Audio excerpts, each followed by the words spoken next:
Well, thank you. It's actually my first time at the colloquium here. It's a pleasure to be here and talk about a topic that is quite topical, it's urgent, and I think it goes beyond the context of abortion and conscientious objection by doctors. And we should all be concerned about laws that force people or coerce or compel them to do things that they think are wrong.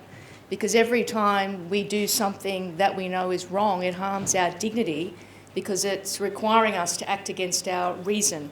And reason is a gift from God, and it's what makes us different from animals.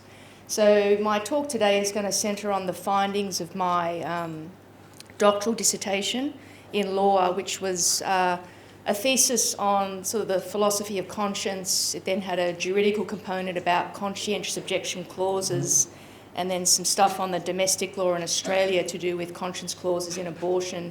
And then I had an empirical study, which is actually the first of its kind, that just centred on the plight of the pro-life doctor in New South Wales and Victoria.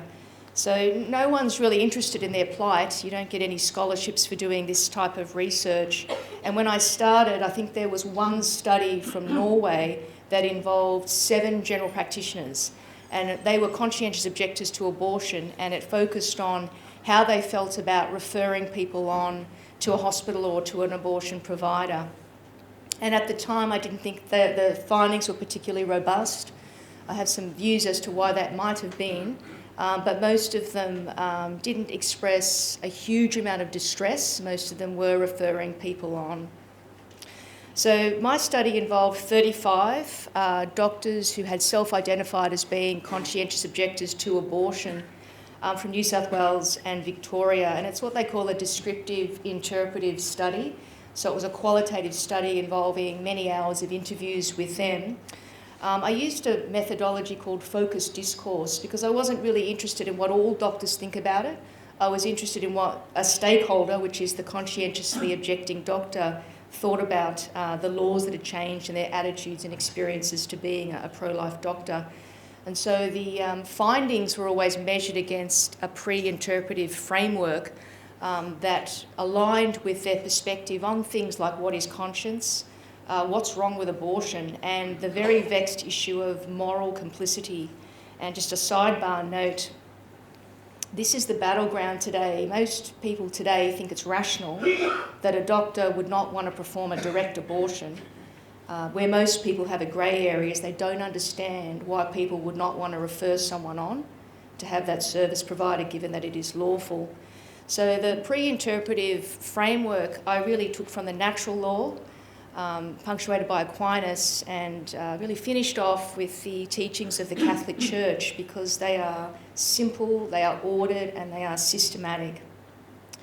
Now this framework also allows for what they call fragmentation, so that all these pro-life doctors, it wasn't expected they would all have the same views about everything, but they generally would have agreement on most things. But it allowed for this fragmentation, which is interesting because with conscience, we would also say that there is an erring conscience, that people still have an obligation to follow when they believe that it is certain. So it provided for those outliers.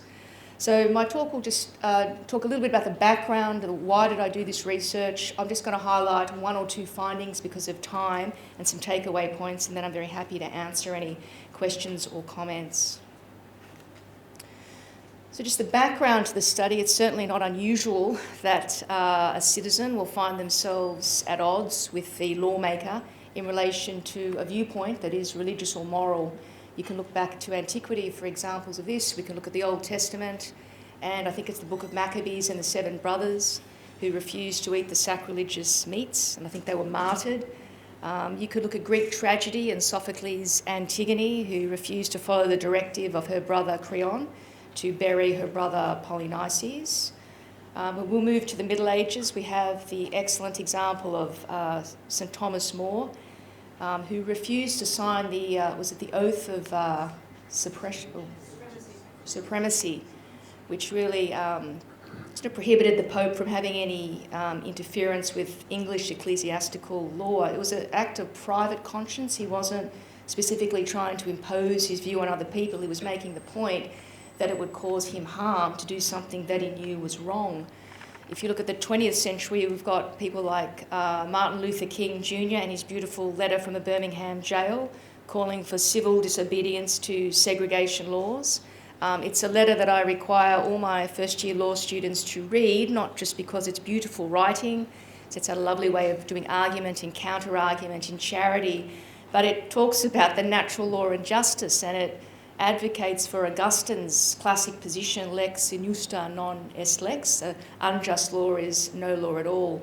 And dare I say it, we could go to the 21st century and look at COVID, and those of us who decided not to be jabbed on the basis of perhaps religious objections because of the unethical way that particular substance was made. Now, freedom of conscience, most people know it's a fundamental human right. It's considered to be inviolable, but it's always had limitations. That's nothing new. But the limitations, I think, were tested in an interesting way in Victoria in 2008 when we had the Abortion Law Reform Act, which did a number of things, but it did two things particularly. The first is it decriminalised abortion and took it out of the criminal statutes. Essentially, you can have abortion up to birth when it's performed by a doctor. There are a few conditions to that. But it also decided to limit the freedom of doctors to exercise a conscientious objection in two ways. The first way is that they must perform an abortion in an emergency, not defined. They also have a statutory duty to refer on to a doctor that they know doesn't have a conscientious objection to abortion. Now, if you're a lawyer, you know that when they make a piece of legislation, sometimes they don't define words or terms, and it isn't for you to say, well, this is what I think this word means. That's all very interesting. It is for the courts to define what that term means in its application to a scenario, and they will look to the intention of Parliament at the time that they created that particular piece of legislation. So we don't have any, as far as I know, any appellate level case law to guide us on any of these conscience clauses on abortion in Australia. Now, three things that law did that other states then replicated to some degree and that we really just have to accept as reality and deal with, I just want to talk about now. So the first thing that it did was it deemed abortion to be healthcare, but not just healthcare, it was urgent healthcare. So if a woman wants an abortion or she's seeking a referral for an abortion, she has to have it now. Even if that referral means she won't get it today, she won't get it tomorrow, it might be a few days, but she has to have it when she wants it. And the idea or the justification for that is that if you don't give her what she wants, you will cause her harm. So it's embedding into the law an idea or a definition, I guess, about healthcare and about harm. Now, what kind of harm does it cause her to have to go to another doctor who is quite willing to provide this service or this referral? Well, they used to talk about, psychological harm. It will cause her trauma and what have you. Most people can sort of understand that.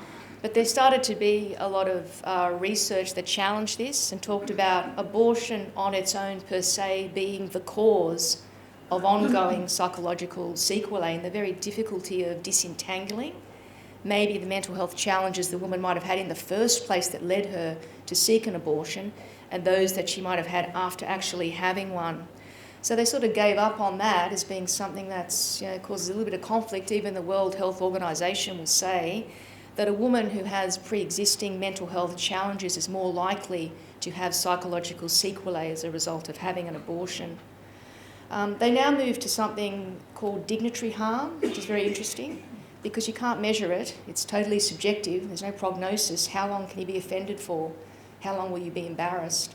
And that's quite different to other types of harm we recognise in the law. So we have physical harm. You need assessments, you need data, you need consensus medical opinion. We have financial harm, which you prove by receipts and other documentation. We do have psychological harm. It's a little newer, but that was after the growth of psychiatry and an agreement about diagnosis and symptoms and prognosis. But dignitary harm is something a little newer. It's used in a couple of other areas in law, but as I said, totally subjective, no way to prove it. But I think you'd have to agree with a premise, certainly when it comes to abortion, that her right to choose is what is being elevated and what is somehow harmed by not giving her what she wants, or you agree that abortion in those circumstances is some sort of instrumental good. So that's the first thing that law did that other people have copied, other jurisdictions have copied.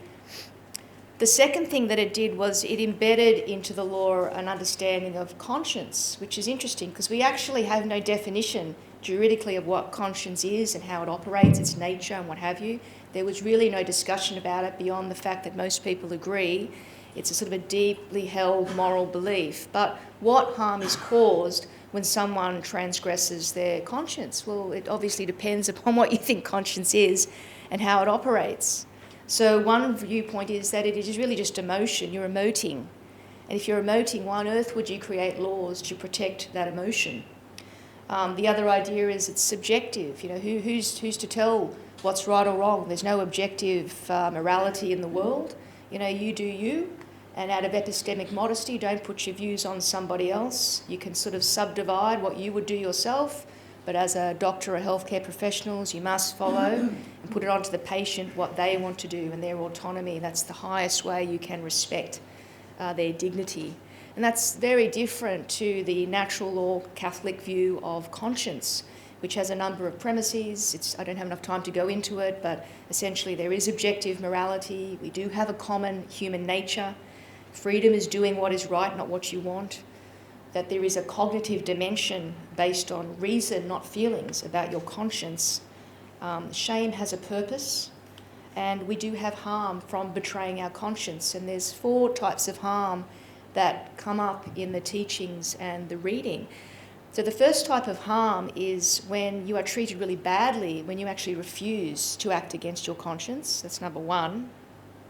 The second one is if you do betray your conscience, there's something that they usually term an anguish, okay, from doing what you know is wrong. The third type is that you will likely have harm irrespective of whether you experience anguish, because you are still doing something wrong in the natural order. It'll come out in some way, shape or form. And the fourth is a harm from having to stave off your anguish, so you know you've done something wrong and you don't want to think about it. So that can lead people into all sort of very negative coping behaviours. Now, as a result of a very simplistic understanding of conscience, Victoria, along with Queensland and New South Wales, built a model of conscience clauses into their abortion law. So we have that you must perform it in an emergency, notwithstanding your objection, and you have this concept of mandatory referral. Now, if I were an agitator, what I would do is I would try to challenge, this is if I was on the other side, what the meaning of an emergency is. Does it mean it's an imminent threat to her life? Can we say life is really health? Can health spring into physical as well as psychological harm? That's what I would do if I were an agitator, because there's already a template for that.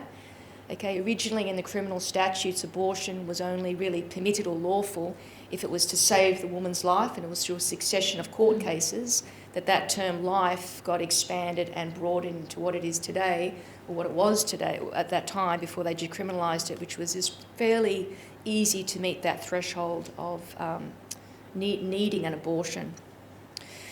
The ACT and WA have a different way of looking at their conscience clauses. So they still have the emergency override. That's still problematic. But no one is actually forced to perform an abortion or participate in one. Now, again, if I were an agitator and I was on the other side and I wanted to challenge this, what I would do is I would challenge that concept of perform or participate. What does that mean? There's no appellate level authority in Australia, so you'd look to England recently, or a few years ago anyway.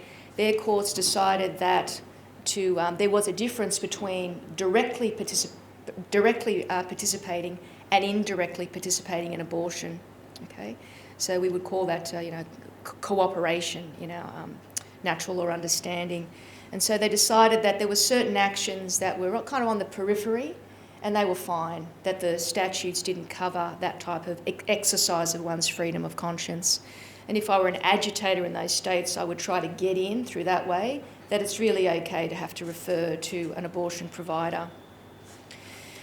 New South Wales, Tasmania and Western Australia took a different turn, which provides us with some hope.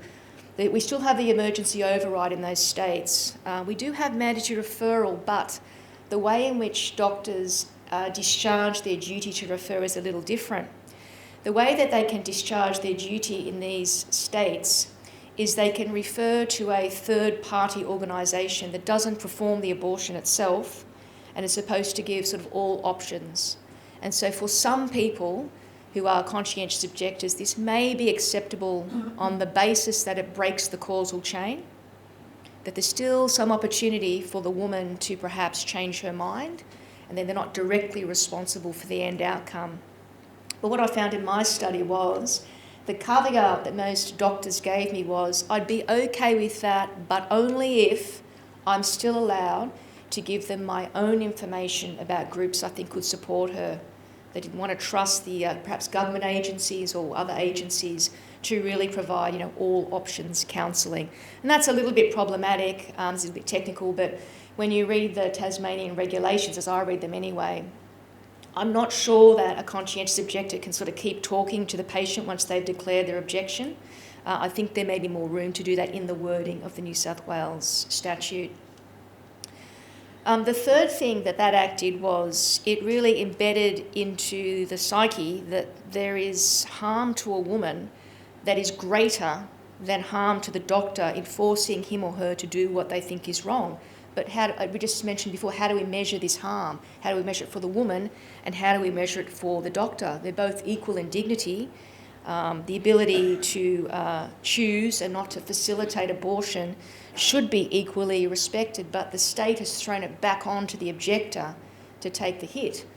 My personal view would be if the state makes it lawful, the state ought to, before it made it lawful, kind of find out how many doctors were willing to do it so they could work out supply and demand. And there are certainly some countries where they have suggested alternative means other than placing the burden on the objector to find a solution. An example would be paying doctors who are willing to do abortion more money. Okay, making sure that there's a complement within a public hospital, for example, of people willing to do abortion and those who are not willing. So there's always going to be more who are willing to do it, to take over.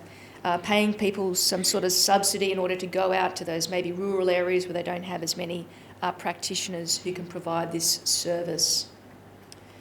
So the background, I'm just going to give you a couple of findings from my study, and as I don't have a lot of time, so I just sort of picked this concept of burden.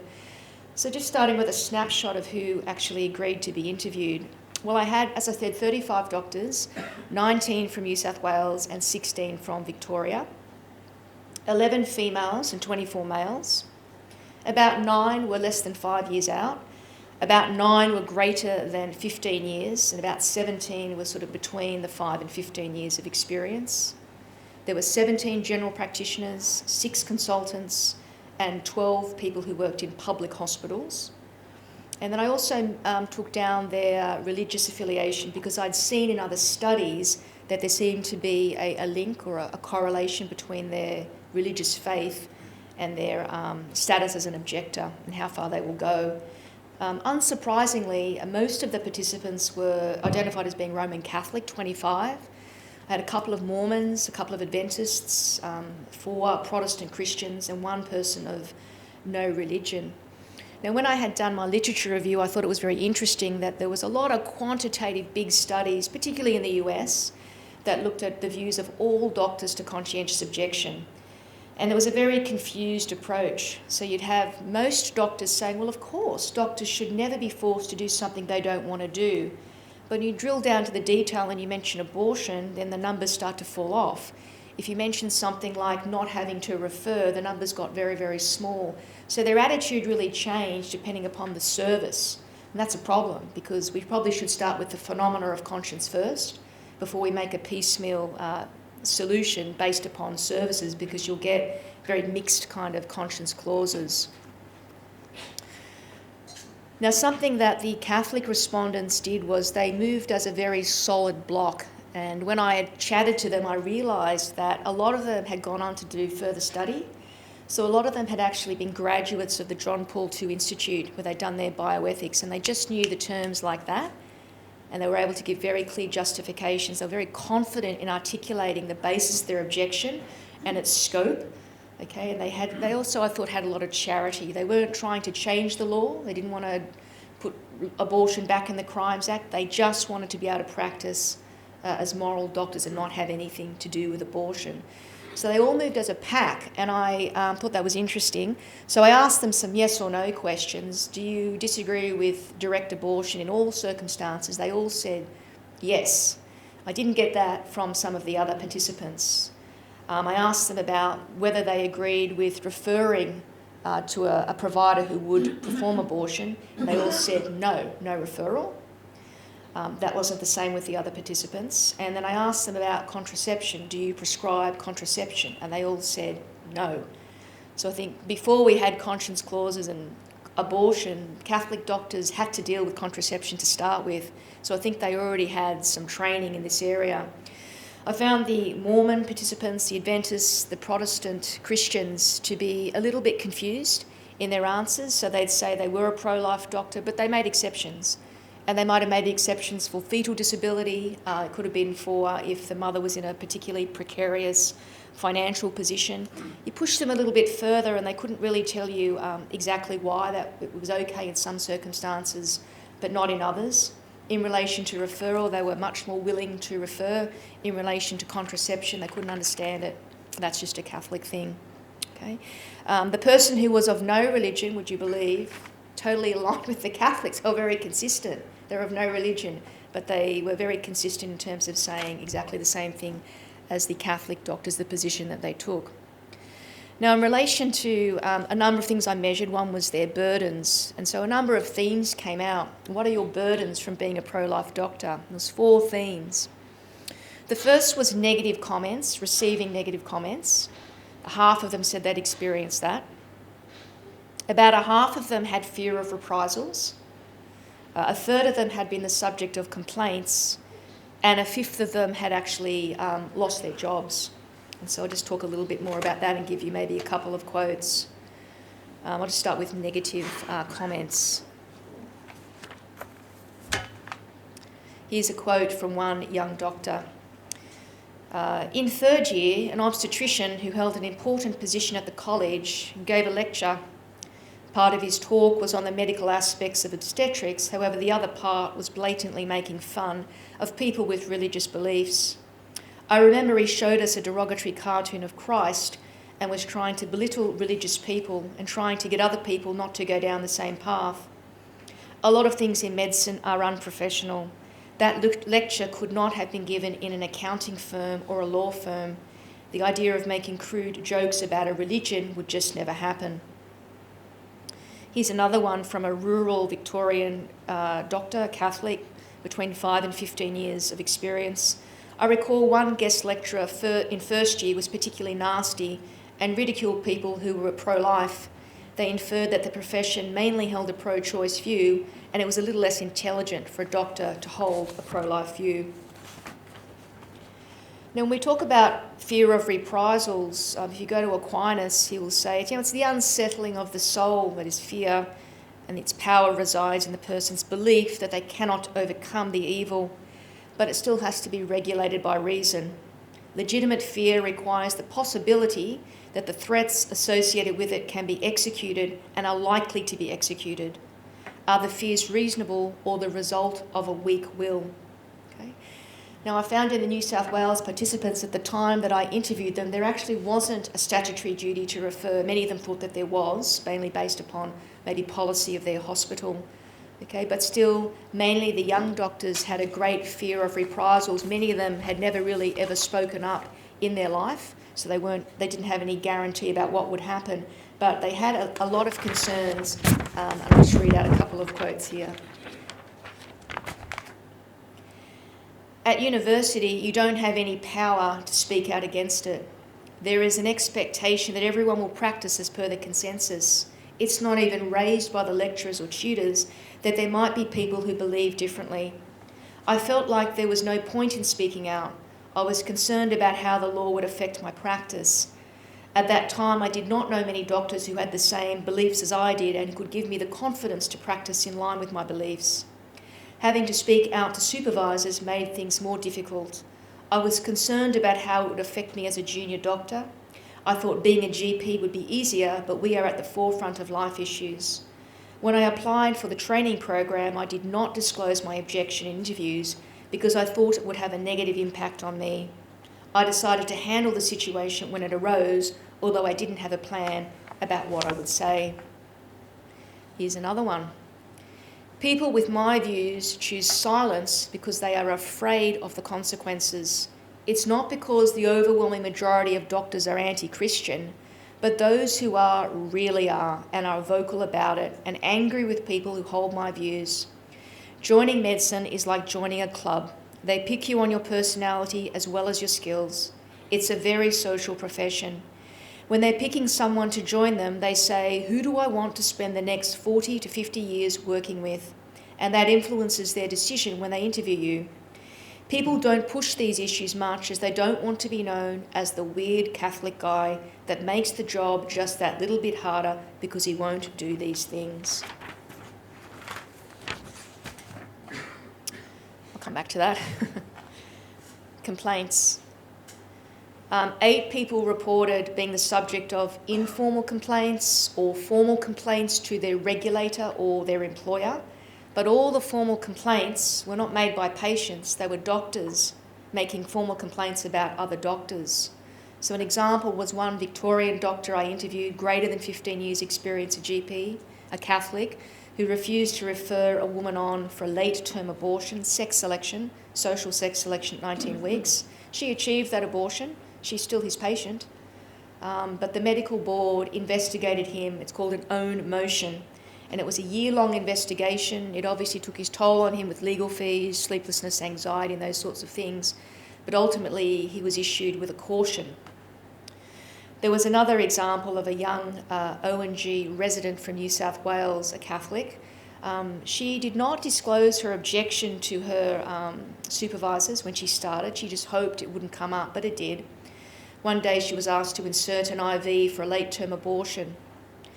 She said no, and it caused a big ruckus because it was done on a very busy day. Various people had to be contacted. It rattled people's nerves. Ultimately, she was reported to the head of department and told to rethink her Catholic beliefs, told that they must comply and not question the directive, and ultimately she failed her rotation, and she was told that she was difficult, arrogant, judgmental, and did not follow directives. Now, in relation to job loss, 4 of the participants did report losing a job or being denied an offer of placement in a training program. A particular problem for doctors who might want to go into an obstetrics placement. Okay, so one doctor, greater than 15 years experience, had the offer of a placement for a portion of their GP program withdrawn after they disclosed they had a conscientious objection to abortion, and they had to wait 6 months for the next round of offers. There was one Victorian GP between 5 and 15 years experience told by their supervisor after disclosing their objection that it was just too challenging to accommodate them and that they needed special training for their problem. And then we had one doctor who was greater than 15 years, a consultant obstetrician. He was told that there was no place for a registrar who did not perform first trimester abortion in public hospitals. So they went overseas and they trained in Ireland, especially in complex obstetric emergency surgeries that preserve the life of the mother and child. So whilst initially rebuffed when they came back, they were employed because of these extra skills they had when they didn't have to wake up the consultant in the middle of the night to perform some sort of complex surgery.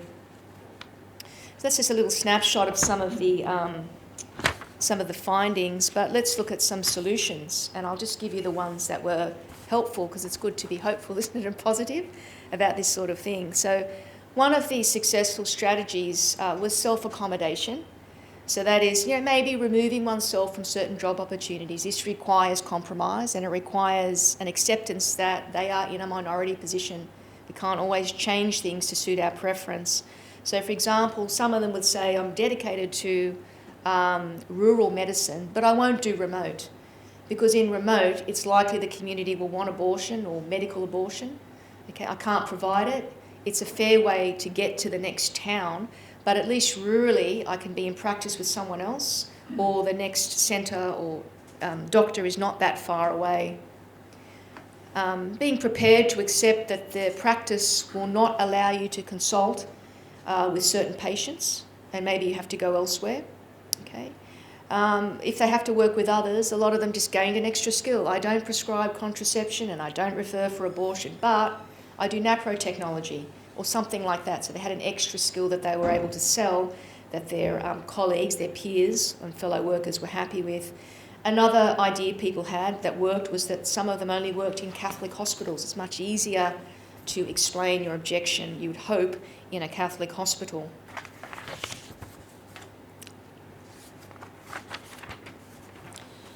Another solution people had with their supervisor or employer was full disclosure at the time you take up the position.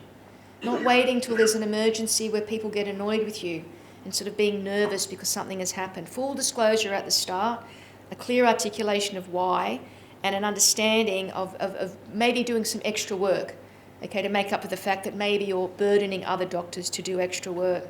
Having a good interpersonal relationship with their supervisor and their co-workers. Working in a specialty where getting a replacement at short notice is relatively easy, and I was told that anaesthetics might be one of those areas where people can say no because there apparently are a fair few anaesthetists sort of walking around the theatres and they can easily pop in and cover for that person.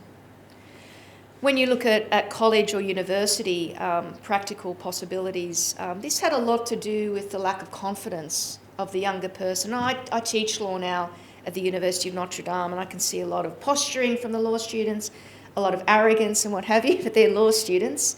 I imagine in other areas, and medicine is a softer profession, that's what the doctors keep telling me. They're compassionate, they're worried about their client, they're not always maybe natural advocates. They may need some mentoring to improve their skills, to have a confident, persuasive communication that's professional, that can gain the respect of others, notwithstanding their junior status. They said, making it upfront with their college or the university about what they will and won't do, not saying, well, I have a conscientious objection. And when they say, well, what won't you do? Not having an idea of, these are all the things I won't do. So you're sort of helping out in a way to say, well, these are all the things that I won't do, and these are the things I will do. It makes it a little bit easier to plan. The last thing would be to seek legal advice about having the accommodation written into their actual contract itself. Yes. Okay. And I'll just finish, two last things, and then I'll take some questions. With the patient, it was about understanding the limits of their persuasive skills, understanding that they're not counsellors, respecting the patient's free will, leaving the patient consult till the end of the day, till they have more space, not judging her, being there for her, making inquiries about pregnancy support groups so they can confidently refer to them, okay, and concluding with firmness at the end of the consult that if they still want to have an abortion, you know where to go. You don't need me to help you to do that. You don't actually need a referral to go to an abortion clinic. And this last point here I'll just finish on is about the plight of the young doctor, because that's where I think we need a lot of help. A lack of mentors, a lack of social skills and confidence, and a lack of education about philosophical or faith formation. A lack of trust about these pregnancy support groups.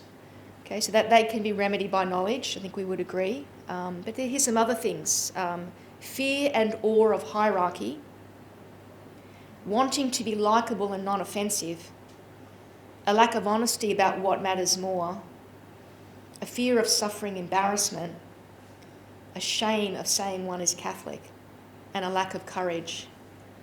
So this won't be cured by giving people education. We know that just because you know more doesn't mean you'll do more. There's still some link between that may be remedied by mentoring and support. But that's an ongoing problem. Now, for the non-Catholic younger doctors, they don't have any support groups. I sit on the ethics committee of the Christian Medical Dental Fellowship. I'm the only Catholic and I'm the only non-doctor in the group. They can't even agree on abortion, what their views are on abortion. So providing guidance to younger people is very, very difficult.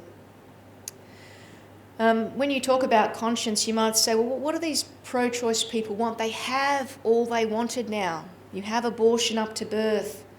You have, conscientious objectors still having to perform an abortion in an emergency and referring on. What more do they want?